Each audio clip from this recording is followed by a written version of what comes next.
abordando el tema de lo que ocurre con la biblioteca y el edificio de la Vigil. Y está para charlar con nosotros Romina Gianfelici. Así es, ¿no? Lo digo bien, Romina, bienvenida.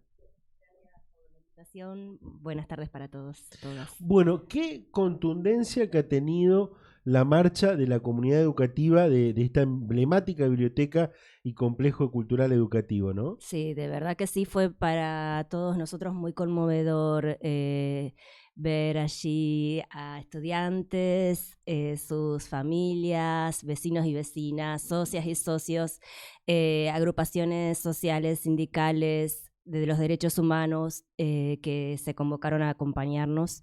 Uno no siempre sabe si va a haber esa respuesta y si bien estamos comprometidos diariamente a trabajar por más cultura, más educación, más recreación, la confirmación de que uno hace bien el trabajo a veces tiene que ver lamentablemente con circunstancias como esta, pero lo de ayer fue realmente también una inmensa alegría que la gente nos acompañara así. Romina, estuvo bueno la charla previa en off, porque claro, por ahí muchas veces en los programas vamos abordando la actualidad de la marcha, el objetivo que he tenido o lo que pretenden con la marcha, con la movilización de ayer, pero me decías, y creo que lo podremos separar de esta manera a la entrevista y al diálogo que vamos a tener. Por un lado, todo lo que tiene que ver con el edificio y lo presupuestario que conlleva. Por el otro lado, la situación de los trabajadores y también realizaciones que no paran, que siguen, bueno, que se están haciendo cosas importantes. Sí. Pero vamos por el lado, contame un poco un poco de la historia. Un poco de la historia, exactamente, Sí. cómo nace el problema y el reclamo. Bueno, voy a empezar desde antes todavía. Vigil, cuando nació, fines de los años 50, nace como la inquietud de vecinos y vecinas de Tablada y Villa Manuelita, y empezó como con un proyecto súper chiquito de biblioteca. Pero fueron teniendo cada vez más iniciativas, algunas muy audaces, y en algún momento se separan de la vecinal para fundar la Biblioteca Vigil y encuentran un mecanismo de financiamiento súper ingenioso, inédito también, que fue la famosa rifa de la Vigil. Una rifa que en los años 60 y 70 se vendía en todo el país. Mi mamá es de Villaguay y recuerda que cuando era chica en su casa la rifa de Vigil se compraba. Eso le permitió a ese proyecto crecer de una forma tan inesperada, incomparable en toda Latinoamérica. Yo no conozco otro caso de institución sin fines de lucro que haya logrado tanto. Cuando digo tanto me refiero a que Vigil tenía educación desde nivel inicial, jardín maternal, hasta primaria y secundaria. Tenía una universidad popular que ofrecía sobre todo formación artística, pero de excelentísima calidad. Tenía talleres que proveían a Vigil, pero también prestaban servicios a terceros. Tenía un proyecto de vivienda para socias y socios de 400 unidades que se empezó. Eso estaba planificado para hacerse en Villa Gobernador Galvez. Playa y camping para el fin de semana. Bueno, una cantidad de proyectos a una escala hoy enorme.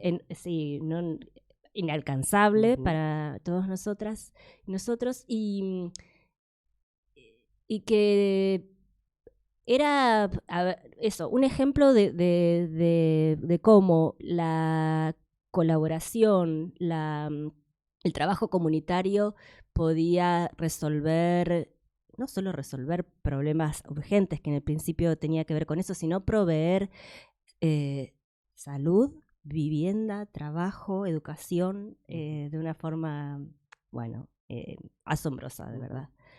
Todo eso se interrumpió con la última dictadura militar. Ya desde antes las autoridades de Vigil venían siendo hostigadas por la AAA.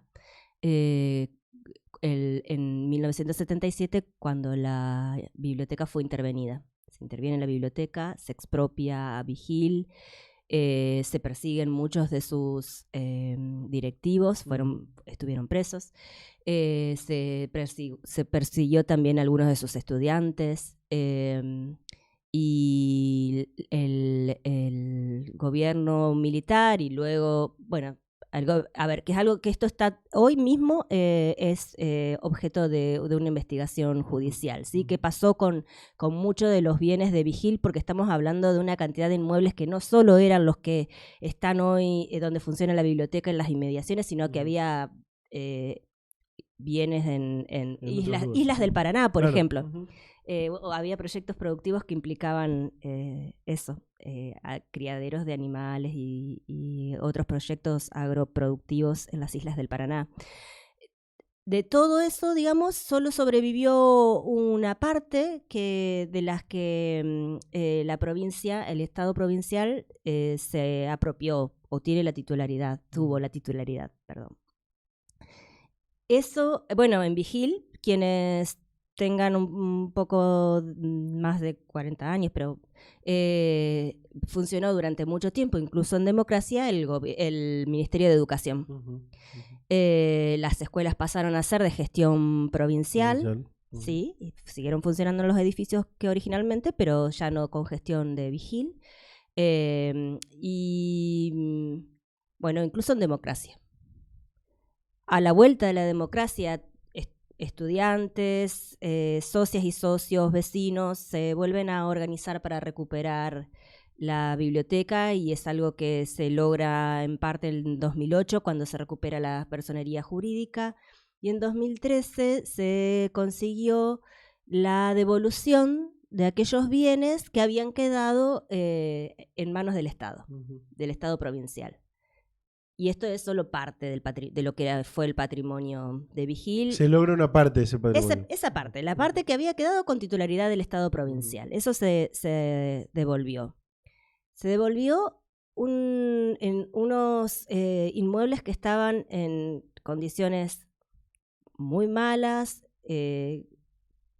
Los edificios, por ejemplo, ahí Alem Gaboto, donde funciona la biblioteca, pero también la secundaria, era todo un complejo que estaba pensado para que estudiantes de todos los niveles pudieran circular de alguna forma fluida entre lo que eran las actividades recreativas y las actividades académicas más formales, y los edificios fueron tabicados de una forma horrible. Incluso si uno los recorre, que hoy mismo eso se puede hacer. El sábado próximo va a haber recorrido guiado, por ejemplo. Es súper interesante porque uno ahí ve esta mutilación que se produjo en la arquitectura de esos edificios que estaban pensados, ya te digo, para otro tipo de circulación. Bueno, eso es algo que todavía no fue revertido, que se ha ido revirtiendo en parte porque son obras muy, muy onerosas. En reconocimiento de esto, digamos, de los 35 años de expropiación y de las condiciones malísimas en las que se devuelven los inmuebles, en aquel momento se acordó que la provincia de Santa Fe, el Ministerio de Educación fuera nunca sé, el locador creo que es quien alquila. El locatario. El locatario es el que alquila. El locador son ustedes, bien, nosotros en este caso. Siempre me confundo. El locatario por los edificios donde funcionaban las instituciones educativas. Estos son hoy 8 distintas instituciones educativas que van desde jardín hasta un terciario, una escuela pero hay, si querés las nombro, pero son 8 instituciones diferentes en diferentes espacios. Ese alquiler original, el primer contrato se firmó en 2013, era una especie de reconocimiento de la necesidad de un presupuesto para las obras de mantenimiento y restauración necesarias para que los edificios pudieran funcionar correctamente, ya que no hubo ningún tipo de compensación ni ley de reparatoria, nada, digamos, que de alguna manera compensase la expropiación de la que Vigil había sido y lo que se arruinó. Víctima. Y lo que se arruinó, por eso, porque, bueno, en algún momento se calculó, esto es algo de lo que se pueden enterar en los recorridos guiados, por ejemplo, que la rifa de Vigil significaba un presupuesto mensual de $3 millones. Como si hoy tuviéramos 3 millones. Imagínate lo que ingresos harían, ¿no? de $3 millones mensuales. Claro, sería maravilloso. Claro, pero bueno, no es necesario que volver a eso. No es necesario que el Estado haga eso para tampoco, aunque lo podemos discutir también largamente. Pero quiero decir que es de ese tipo, de esa magnitud fue la destrucción que se llevó adelante. Nosotros, bueno, decimos que fue un genocidio cultural. Claro. Es muy difícil para Vigil, si bien, por ejemplo, Vigil participó de la causa FESED porque algunos de sus directivos fueron detenidos desaparecidos durante la dictadura, pero no hay casos, no hay antecedentes de afectados, víctimas que sean personerías jurídicas, como es el caso de Vigil. Claro. Entonces, acá la particularidad, digamos, de Vigil es que no sería una demanda personal, sino una demanda de una colectividad, de un colectivo. Claro. Y eso hace que sea bastante complejo de empezar, al menos, bueno, si bien es algo que siempre está latente y nunca se abandona, el encontrar los mecanismos de financiamiento. De financiamiento, no solo de financiamiento, sino de conseguir que la justicia reconozca esta figura de víctima de Vigil, no de las personas, sino de la institución. De la institución, exacto. La ley reparatoria tiene esa dificultad. Hay leyes reparatorias que ya fueron sancionadas, pero siempre implican a personas físicas, no jurídicas. No jurídicas. En este caso habría que los legisladores, para aquellos que se van a presentar, sería un buen proyecto para esta reparación que está pidiendo. Así es. Ahora, yo quiero saber el reclamo. Hoy, ¿por qué corre riesgo? ¿Cómo le podemos explicar al oyente por qué hoy la Vigil corre riesgo y cuáles son los riesgos, en definitiva? Sí. Los riesgos inmediatos es que, por ejemplo, los empleados no podamos cobrar nuestros sueldos completos, pero ¿por qué? Hacemos un paréntesis. Sí. Hoy vos sos trabajadora de la Vigil. Sí. Porque dijimos tres cuestiones. Yo soy empleada, soy socia. Está bien. Soy de la comisión directiva. Pero me decías que cobrás algo. Este mes cobramos. De terror. 30.000 pesos, digamos, apenas 30.000 pesos para poder afrontar los gastos de los primeros días del mes. Pero bueno, ahora muy pronto tendríamos que cobrar los aguinaldos y eso va a ser dificultosísimo. Y Vigil ya tiene una deuda previsional por aportes previsionales porque no se han podido afrontar. Lo que sucede, que también esto si no se entiende, cuando uno contrata con el Ministerio de Educación, no sé si con todos los organismos estatales, pero con el Ministerio de Educación los contratos no pueden ajustarse más que un 30% anual. Pero en nuestro país, desde 2013 hasta ahora, llevamos acumulados más de 3.000% de inflación, mientras que por los ajustes de los contratos apenas se ajustaron un 500%. Esa diferencia del 2.500% es la que hace que lo que se cobra hoy por el alquiler sea menos del 20% comparativamente que lo del primer contrato. Claro. Hoy Vigil alquila los inmuebles por 23.000 metros cuadrados, por los cuales la provincia paga 70 pesos por metro cuadrado. Claro. Y ese valor, si lo comparamos con el valor de mercado por la misma zona, es 1.000 pesos. Claro. Entonces, hay una obscena diferencia. Obscena diferencia. Y esto no es algo que además que nos dimos cuenta ahora, es algo que ya es una preocupación antigua. Lo que ocurrió es que cuando se firmó el último contrato estábamos en el marco de pandemia y de aislamiento.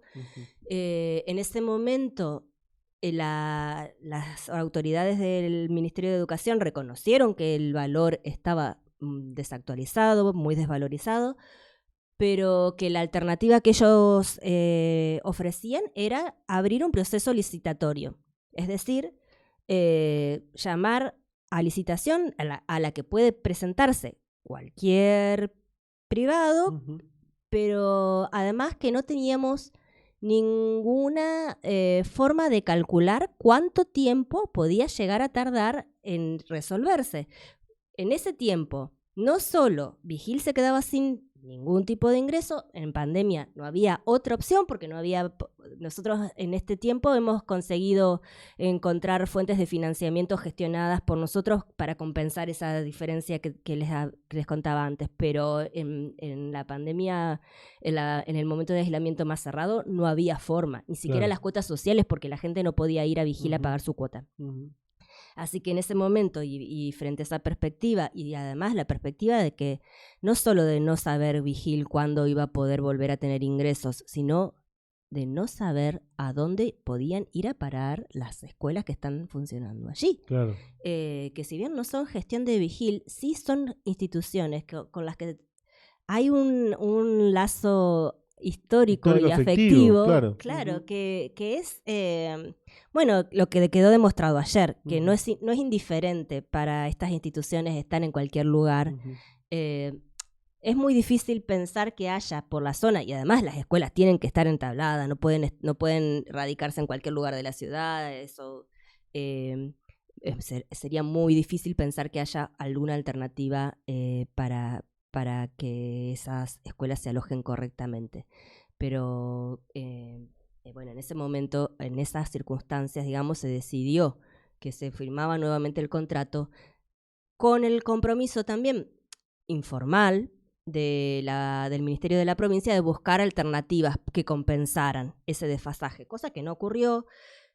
Cosa que después de 2 años se terminó, digamos, agotadas todas las gestiones formales que pudimos encarar, con una respuesta bastante antipática en la que decía que básicamente si a Vigil no le convenía el alquiler que cobraba, dejara de alquilar. Claro. Eso dejara de funcionar también. Y también. Porque es obvio, ¿no? Si deja también de alquiler, así, más o menos así. Al menos habría que achicarse. Bueno, yo quiero recordar, para que no se olvide Romina de ninguno, la voy a ayudar. Funcionan en este edificio las escuelas de artes visuales, de cine y de TV y de teatro, dependientes, las 3 de la Secretaría de Educación Artística del Ministerio de Cultura, situadas donde antes estaba la Universidad Popular. 5 escuelas más que dependen del Ministerio de Educación. El jardín número 51, el jardín número 71, la escuela primaria número 1235, la escuela secundaria número 338 y la escuela técnica 8057. ¿Es así o me olvidé de algo? No, es así. Es así, sí. Es así. A ver, yo siempre creo en estas cosas, Romina. No sé si, no te voy a pedir que coincidas conmigo o no, y que el oyente coincida conmigo o no, pero hay cuestiones de decisión política. Lo hablábamos recién con la gente de la construcción, lo hablábamos ayer con los recolectores de residuos, la gente que está con el problema de inseguridad de los recolectores de residuos. Hay cuestiones de decisión política.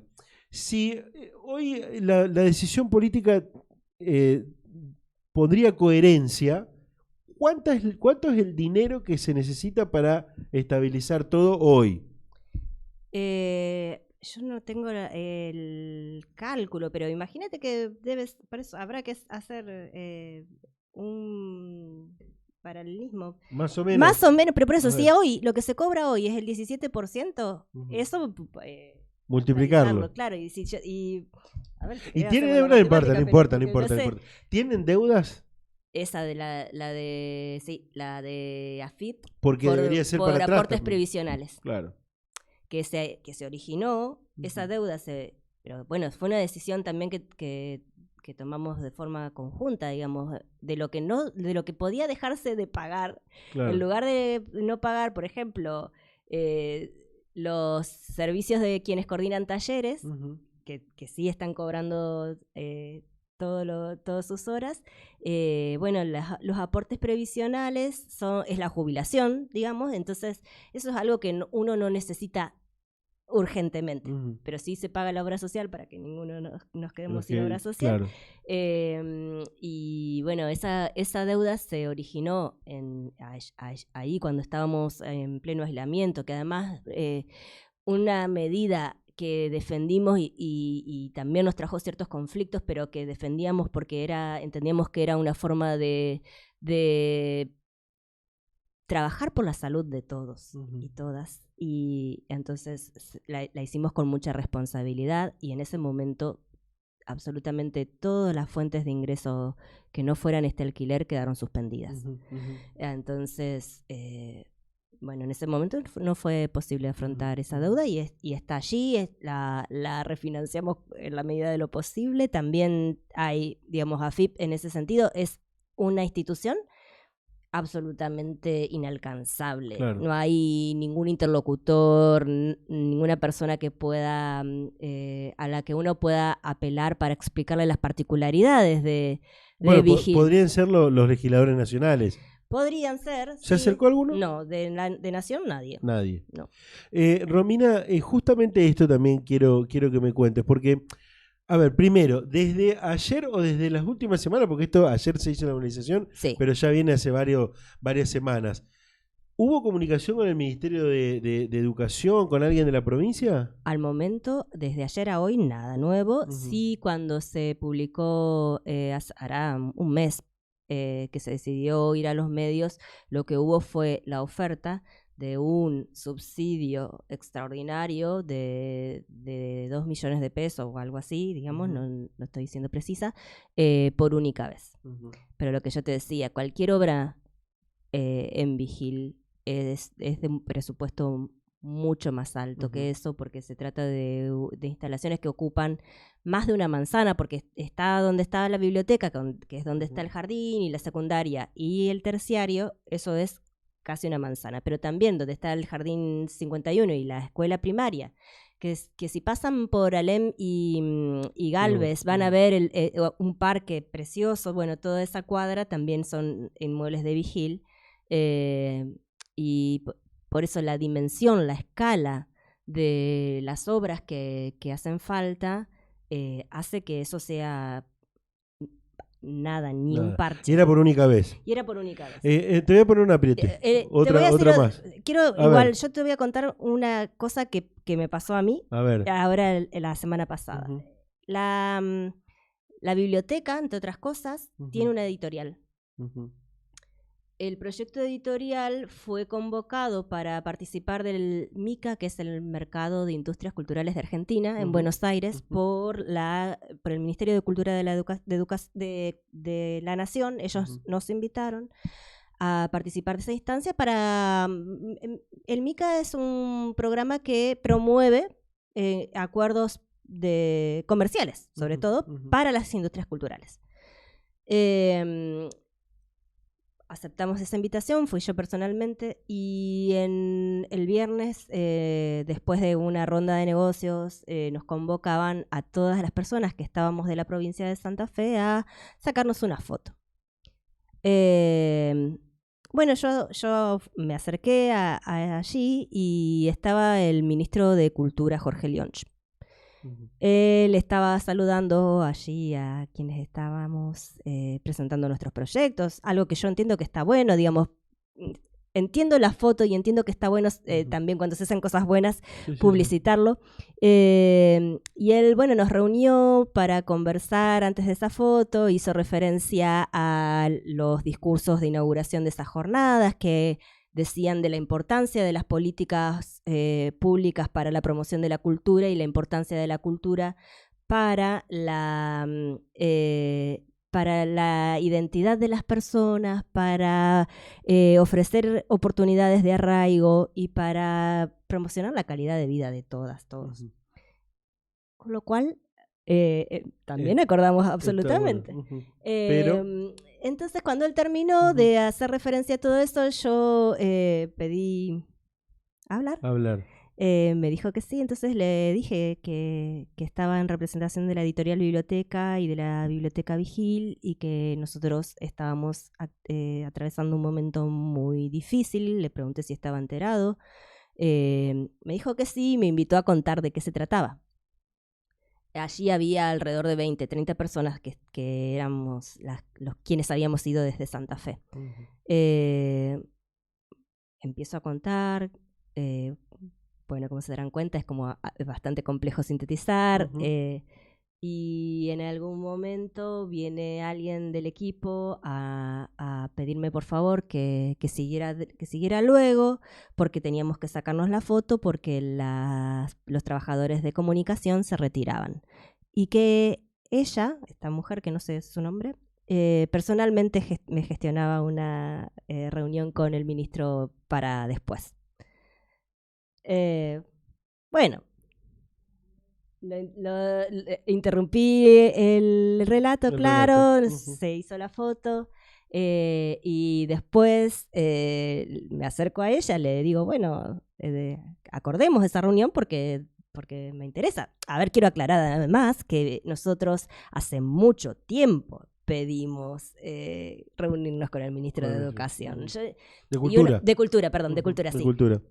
No es que, además, a ver, uno lo hace, yo entiendo, no tiene que ser con el ministro de Cultura personalmente, sino con alguien de la gestión que pueda hacerse cargo de lo que tiene que hacerse cargo, ¿sí? Pero bueno, uno lo hace formalmente de ese modo porque entiende que es quiero decir también, las formalidades también las apelamos a esos mecanismos, pero bueno, en definitiva, esta chica me señala a otro muchacho que estaba por ahí, este muchacho me dice que ya estaba al tanto, que ya estaban las gestiones encaminadas, que qué sé yo, encima. Me dio excusas y bueno, desistí de... Nunca más te llamaron. Desde Cultura no tenemos ningún tipo de respuesta. Pero, bueno, a ver, quiero decir... ¿Cuánto pasó de esto? Y eso fue el viernes pasado. Eso fue el viernes pasado. Bueno, por ahí te llaman después de la entrevista. Bueno, ojalá, no importa. Por ahí estamos absolutamente dispuestos a reunirnos con las personas que hagan Igual falta. Es una constante del gobierno, pasarse la pelota de uno y esto me hago cargo, te deslindo de opinión si querés, y es una constante, pasarse la pelota de un funcionario para el otro, del otro para el otro, pero bueno. A lo mejor la llaman, ojalá que la llamen a la gente de la Lo que sucede es que hoy la cuestión para nosotros es urgente. Claro. Porque ya te digo, no es que hoy nos damos cuenta que el valor que se percibe por los alquileres está desfasado. Es de hace mucho. Es de hace mucho, sino que antes de antes quisimos agotar todas las gestiones políticas y administrativas que estaban abiertas, y cuando la respuesta es si lo que cobran por alquiler no les viene bien, dejen de alquilar, bueno, esa insensibilidad hace que determinó que fuéramos a publicarlo, que habláramos primero con las escuelas en ningún momento hubo que explicarles más que la situación, porque desde el primer momento estuvieron acompañándonos. Hasta ahora yo no conozco a nadie que haya puesto objeciones respecto de la legitimidad. De hecho, hace muy poquito, digamos, salió publicado en el diario La Capital una especie de respuesta de de Biagiotti, que es funcionario del Ministerio de Educación, respecto de que textualmente decía esto: el reclamo es legítimo, pero ellos no pueden hacer nada. Claro. Y bueno, en el medio eso,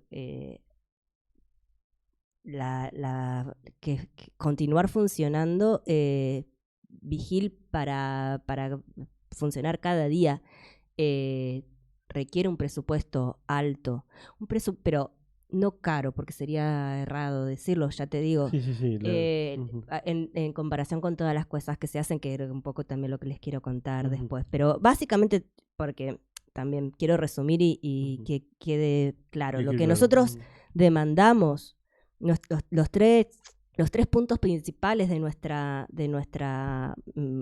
demanda hoy son la actualización del valor de ese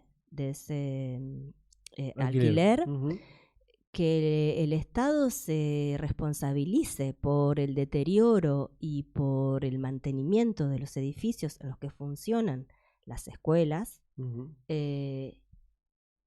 y el encarar una ley reparatoria. Una ley reparatoria, porque si no, lo voy a explicar porque si no suena como muy abstracto. Una ley reparatoria lo que haría es sancionar con fuerza de ley que Vigil fue víctima de un crimen. Claro. De un crimen que en este caso fue esto, lo que nosotros nombramos genocidio cultural. En ese sentido también, por eso, y es Vigil, ¿sí? Es una comunidad de trabajadores y trabajadoras, estudiantes, socias y socios, vecinos y vecinas también, porque podemos pensar que toda la ciudad se vio afectada por la interrupción de ese proyecto, y no es una persona singular la que se afectó. De allí la dificultad jurídica, procesal, etcétera, para que eso se lleve adelante, pero bueno, también la relevancia de que eso sea encarado. Se puede hacer desde por que ley. Sí. Y es algo además que no solo se nos ocurre a nosotros. El 13 de abril la Cámara de Diputados solicitó al Ejecutivo Provincial que encuentre los mecanismos para compensar el valor del alquiler. Y más tarde el Consejo Municipal de Rosario emitió 2 resoluciones. Una que tiene que ver otra vez con la revalorización de lo que se cobra por alquiler, pero también una segunda resolución que le pide a la Cámara de Diputados que avance en el proyecto de ley de reparación histórica. Entonces, me parece que, bueno, que a veces cuando estas cosas se dicen, digamos, pareciera como el capricho de quien habla, ¿no? Claro. Y bueno, no se trata de eso, se trata de algo que tiene acompañamiento, legitimidad. De una gran comunidad. De una gran comunidad, sí. Romina, para cerrar, me quedan un par de minutos. Bien. Y esto desde ya estábamos hablando con la producción de otro programa, como es Como Somos, que está antes que nosotros, que democráticamente, donde seguramente van a venir y contar con más detalles, pero se vienen 2 o 3 eventos importantes, porque no es solo reclamo, eso que quede claro, no es solo reclamo lo que hacen, sino además de abrazar una gran comunidad, bueno, también hacen cosas muy importantes. Sí. Contame. Bueno, a ver, la biblioteca es una biblioteca popular donde todos los días se puede acceder a lectura. No hace falta ser socio si se hace lectura en sala, hay que asociarse para préstamo a domicilio. Pero también hay más de 40 opciones de talleres de los más variados, también con opciones gratuitas y abiertas para las que no es necesario asociarse para poder participar. Pero también Vigil sitio de memoria contra el terrorismo de Estado. En ese marco es, por ejemplo, lo que les decía antes. Este sábado va a haber un recorrido guiado que es abierto a la comunidad. Creo que a las 10 de la mañana, lo voy a chequear después, pero o chequeo de ustedes. Dale, pero va a ser este sábado. Es súper interesante y se recorre el edificio e incluso lugares donde no siempre están accesibles porque podría ser peligroso, y se conoce la historia de Vigil, pero también buena parte de la historia de la ciudad y del país en ese recorrido. Lo súper recomiendo. Pero además Vigil tiene un teatro, la Sala Saulo Benavente, que tiene funciones que son gratuitas para socios y socias. Mañana hay una de esas funciones. Y lo último, la editorial Biblioteca sigue trabajando también. Es un proyecto que se retomó en 2015 y tenemos 2 libros que vamos a estar presentando mañana y el viernes. Uno es el fusilamiento de Penina, que es un libro que tiene una historia, es larga también, pero muy impresionante, porque el Penina era un libro que estaba listo para distribuirse antes de la intervención. Y del que sobrevivió un ejemplar, sin las tapas ni los datos editoriales que había conservado un tesorero de la biblioteca. Ese ejemplar está en el Museo de la Memoria de Rosario. Mientras trabajábamos en la 3ª edición, que es esta que salió ahora, aparece un socio de Vigil que reconoció en internet una tapa con el diseño original. Ese ejemplar se recuperó, hoy forma parte del patrimonio de Vigil, pero además, entonces, esta edición que presentamos mañana recupera ese diseño original de la cubierta. Sí. Y el otro libro es Vértigo, es de una colección de literatura en prosa, es de Ariel Aguirre, también una colección que a mí me gusta mucho. Lo presenta Beatriz Viñoli, que es una poeta, escritora también, que también editó en Vigil y que es muy admirada por todos nosotros y nosotras. Y bueno, son actividades que están ahí prontas. Y estén atentos también porque en julio estamos organizando otro festival del libro y la literatura en Vigil, también para el que vamos a necesitar, y queremos invitarles a todas y todos porque ahí va a haber feria, lecturas, talleres, muchas actividades, una agenda bien interesante. Importante. Sí. Así que van a volver seguramente a estos estudios. ¿Qué me decías? A las 10 de la mañana el recorrido. El recorrido a las 10 de la mañana. Gracias, Romina. Gracias a ustedes. Bueno, y van a volver, por supuesto, a contarnos todas esas cosas lindas que también tiene esta gran comunidad educativa y social allí de una gran zona de nuestra ciudad. 14:45, me quedan 15 minutos y varios temas todavía por tratar, por contarles. Dame una pausa que tenemos atrasada y ya estamos con eso.